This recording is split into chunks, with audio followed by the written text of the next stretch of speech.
Bonjour tout le monde, j'espère que vous allez bien. Moi ça va super, on se retrouve pour une partie 2 de mes achats du mois de mai.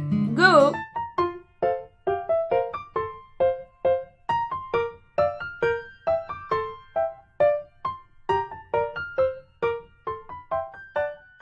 Alors d'abord je vais vous présenter mes deux pops que j'ai achetés ce mois-ci. Donc on a la pop de Kyo de Fruits Basket, voilà, qui est juste trop belle. Et la pop de Toru. Toujours dans Fruits Basket, évidemment. Ensuite, j'ai des petites piles. J'ai des petites piles de livres à montrer. Alors, on va montrer en premier. Hop, Slam Dunk, voilà, qui est un manga animé que je surkiffe, que j'ai découvert il y a pas longtemps. Et que dire de plus sur ce manga? Je ne l'ai pas lu. Voilà, vu que j'ai vu l'animé, je me suis dit c'est pas une priorité à lire pour l'instant. Alors Slam Dunk, je ne peux pas du coup en parler, mais c'est un manga de basket qui est juste trop bien. Je vais vous montrer un petit peu les dessins que je trouve, voilà, assez anciens. On va pas se mytho, mais franchement ça a quand même un certain style et j'aime beaucoup. Les covers sont très jolis. Après je sais qu'il y en a plein qui se plaignent de cette édition spéciale. Parce qu'il y a une fresque, voilà. Et que les couleurs apparemment ne sont pas jolies, blablabla. Bla. Et les gars, on va pas demander beaucoup non plus aux maisons d'édition, hein, clairement. C'est déjà bien qu'ils aient ressorti cette édition, voilà. On va pas se mytho, c'est en 20 tomes. Et voilà, moi j'aime bien. Personnellement, ok, c'est pas le plus beau au monde, ils auraient pu faire largement mieux. Mais bon, on va pas demander la lune non plus. Et je suis contente de les avoir. J'ai commandé, dans une prochaine partie, vous allez voir... d'autres mangas de ceci. Mais voilà, j'avance un petit peu doucement parce que 10 € le manga, ça fait bobo. Ensuite, on va aller que dans les trucs que j'ai pas lu, comme ça c'est plus simple en premier. On a Another, l'intégrale en 4 tomes qui vient de chez Pika. Ah oui, j'ai pas dit, mais Slam Dunk c'est chez Kana. Précision. Donc, c'est un... Ils le mettent dans un seinen, hein, évidemment. J'ai vu l'animé sur Netflix, j'en ai parlé dans une vidéo de mon avis là-dessus sur Another. C'est de la bombe. J'ai été gravement surprise parce que je ne suis pas d'habitude trop à fond sur les seinen. J'ai regardé Juge, Kids Games, voilà, tous ces trucs-là. Mais j'ai pas fait grand-chose de plus, on va dire. Et du coup, je me suis laissée tenter sur l'animé. J'ai kiffé l'animé et j'ai vu que le manga était qu'en 4 tomes. Donc je n'ai pas cherché midi 14h. Je les ai trouvés sur Vinted, les 4 pour... 18 € je crois, ouais c'est ça, 18 € tout compris. Donc voilà, j'ai pris tout simplement. Et les covers sont incroyables également. Voilà, j'ai hâte de lire pour voir si c'est comme l'animé, si on a des petits détails en plus, des petits trucs en plus. Voilà. Toujours pareil, un truc que j'ai vu sur Netflix avec mon copain, c'est Your Name. Voilà. Je me suis dit, waouh, le film il est trop bien, je veux savoir si dans le manga c'est la même chose ou pas. Donc sur Vinted, j'ai acheté les 3 premiers tomes ainsi que le premier tome d'un spin-off, voilà, qui est Your Name, Another Seed, machin truc chouette. Apparemment c'est l'histoire vue par un autre personnage, voilà. Donc les 3 premiers tomes, ils ont des covers mais juste incroyables. J'ai eu les 4 pour... 20 €, ouais je crois, tout cassé, 20 € avec livraison toujours comprise. Je vous dis, moi sur Vinted j'achète que quand il y a des bonnes affaires. Et généralement c'est moi qui négocie le prix pour avoir une bonne affaire. Et du coup j'ai pris le tome 2 chez mon libraire du spin-off évidemment parce que c'est en 2 tomes. Voilà, donc j'ai hâte de savoir un petit peu le point de vue. Et j'ai vu que ça coûtait 7,50 € un tome. Donc j'ai fait bon, c'était rentable en fait. Voilà, j'ai hâte de le découvrir. Et c'est de chez Pika. Et ils le mettent en Pika quoi eux? Ils le mettent en shonen. Ensuite, un petit manga qui vient d'un autre de mes frères et que mon père m'a donné. C'est Prophecy, voilà. Hop, les 3 tomes. Apparemment, il y a aussi un spin-off. On verra, pour l'instant je les ai pas lus, donc on verra si j'accroche, j'achèterai la suite. Sinon, tous les 3 tomes, ça me suffit amplement. L'histoire apparemment c'est un petit truc aussi seinen un peu voilà, hein. Wow, le résumé est aussi gros que ça. en gros, on va voir un mec masqué qui va se battre un petit peu contre la cybercriminalité de Tokyo. Voilà. Je le dis proprement, de toute façon, ça se voit un petit peu à la tronche. Que c'est pas un truc où on va tous rigoler, tous s'amuser. Non, non, du tout. C'est un... voilà. En plus, c'est des gros pavés, les trucs. Ça coûte à peu près dans les 7 € quelque chose. Donc, je suis contente de les avoir eu gratos. On va pas cracher dessus. Ensuite, on va passer sur du Soleil Manga Fantasy. Voilà, avec les 4 premiers tomes de l'imprimerie des sorcières. Donc, le tome 5 qui sort le mois prochain.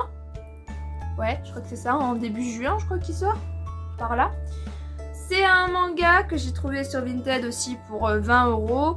Un tome, c'est dans les 7 € quelque chose, donc ça va, c'est rentable. Et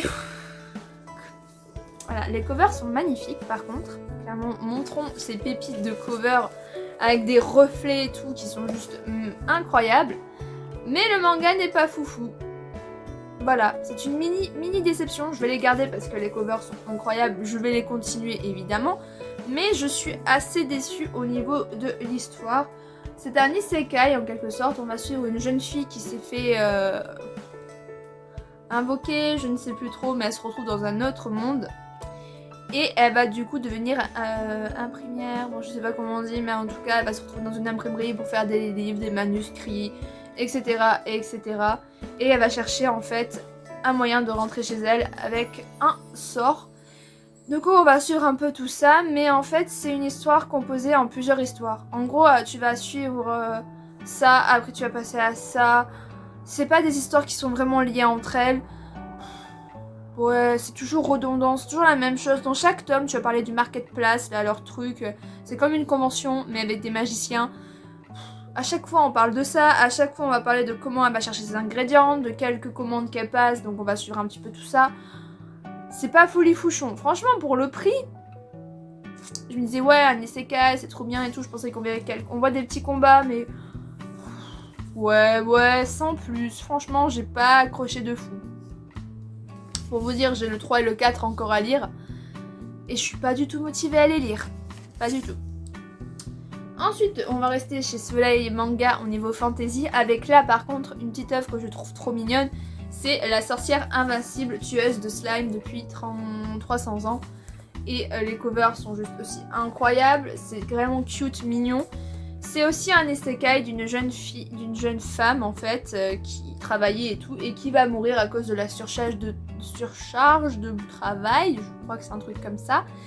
Et elle va se réincarner et du coup t'as la déesse qui lui va lui dire qu'est-ce que tu veux et tout machin, ou le dieu je ne sais plus. Et elle a dit qu'elle voulait être immortelle et vivre une petite vie paisible, donc du coup elle va être immortelle tout simplement. Et on va la voir gagner des niveaux en fait pendant 300 ans, elle va tuer des slimes et ça va la rendre à un niveau de puissance maximale on va dire. Et elle va rencontrer du coup un dragon qui va vouloir se battre contre elle, elle va rencontrer une elfe, elle va rencontrer des âmes incarnées des slimes qu'elle a tuées, ça m'a bien fait rire. Et voilà, on va la suivre un petit peu dans toutes ses aventures et je trouve ça juste trop chou, trop mignon. C'est un petit truc mignon à lire quoi, franchement. Et regardez-moi ces dessins. Quand tu vois des dessins aussi mignons, aussi cute, c'est tellement chou. J'aime trop ce manga. Bref. Ensuite, on va passer chez Kurokawa avec Maggie le 23 et le 24. Les covers sont toujours incroyables. Juste, ce qui me pose un bémol, c'est que là, à la fin du 22, on suivait un peu les histoires du passé sur les Maggie, sur les Jean et tout. Donc on va suivre un peu toutes ces histoires-là.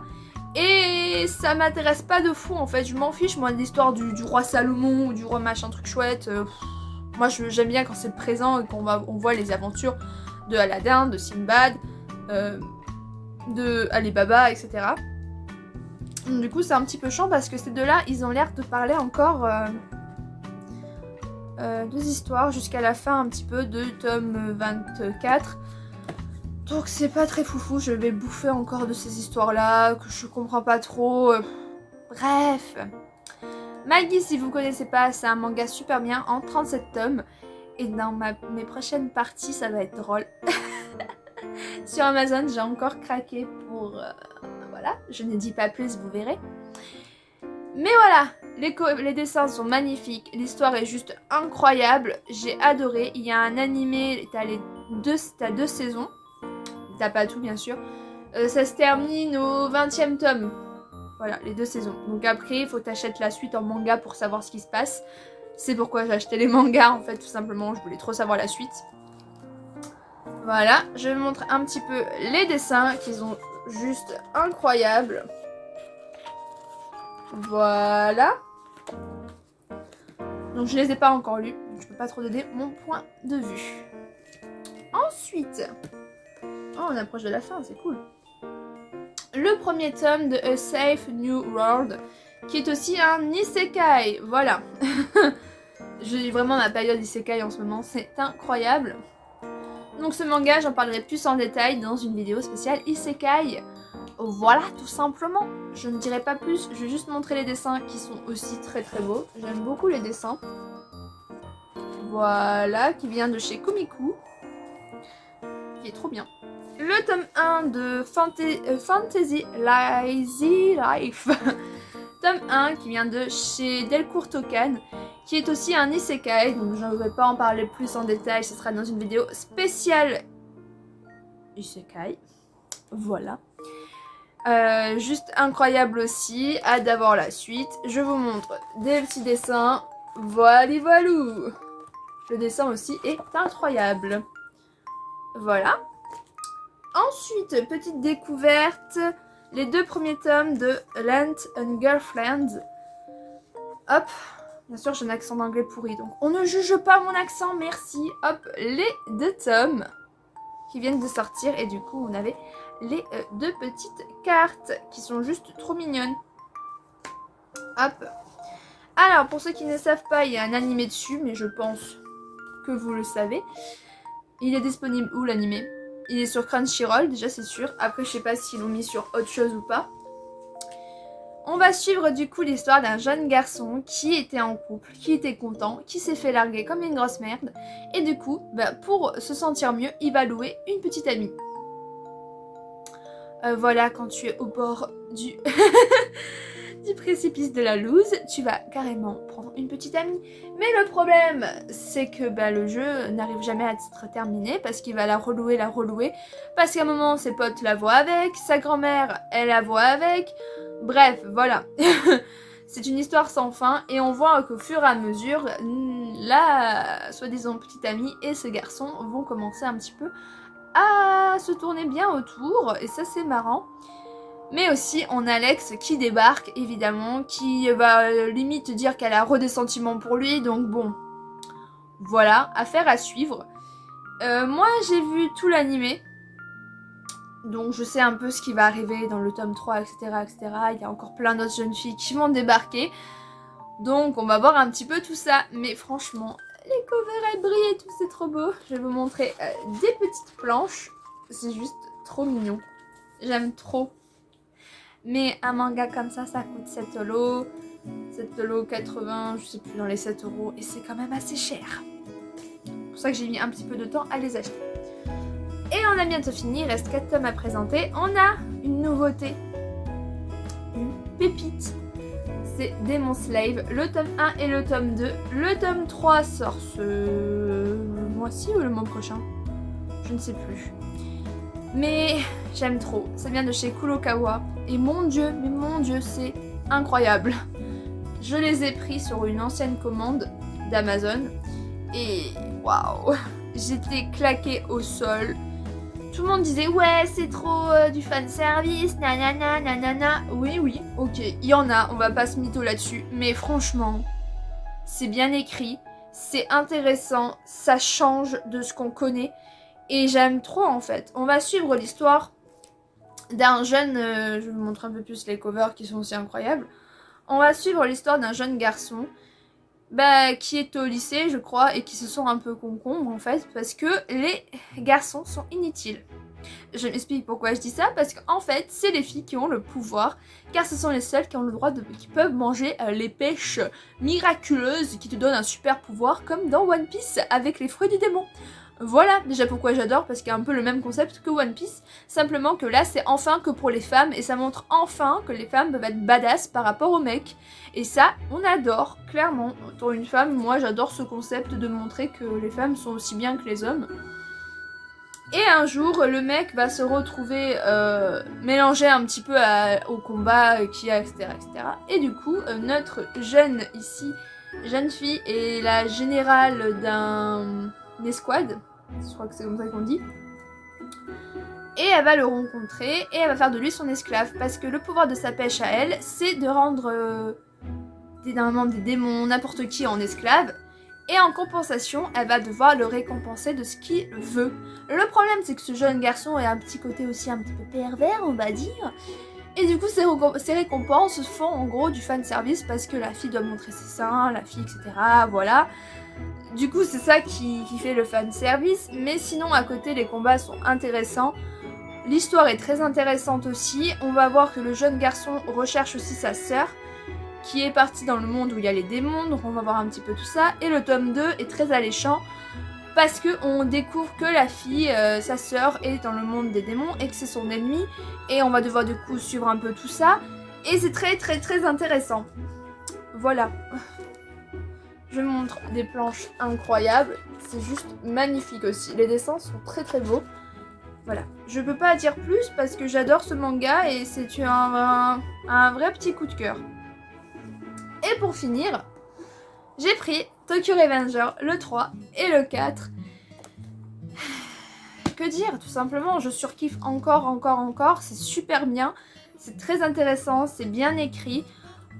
Voilà, je vais continuer, évidemment, j'ai déjà commandé un peu la suite, donc j'ai hâte de vous montrer tout ça, tout simplement.